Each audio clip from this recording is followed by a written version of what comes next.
رکشہ کوٹ مین جی T road نزد تحصیل ہسپتال تیز رفتار موٹر سائیکل اور کار میں تصادم۔ اطلاع پا کر ریسکیو 1112 کا عملہ موقع پر پہنچا۔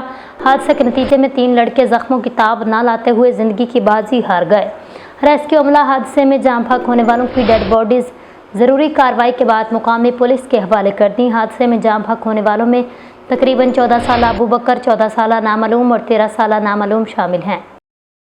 صاحبزادہ محمد وسیم چشتی صدر خانہ وال تنظیم تحفظ نموذج رسالت خانہ وال نے گفتگو کرتے ہوئے کہا، اسرائیل کا ایران پر حملہ شرمناک اور بدترین جارحیت ہے۔ ایران کو اپنی آزادی اور خود مختاری کے دفاع کا پورا حق حاصل ہے۔ کوئی ملک کسی کو ٹیکنالوجی کے حصول سے باز نہیں رکھ سکتا۔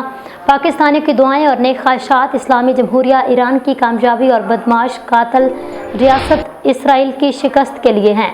اے اللہ کریم ایران کو اسرائیل پر حتمی فتح عطا فرما، آمین یا رب العالمین۔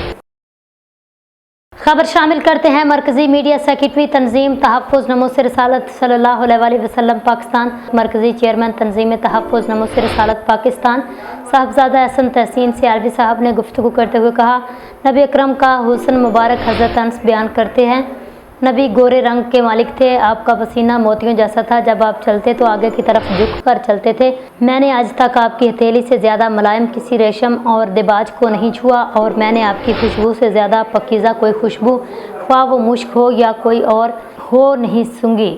صاحبزادہ احسن تحسین سیالوی چشتی، مرکزی چیئرمین تنظیم تحفظ نموذج رسالت پاکستان۔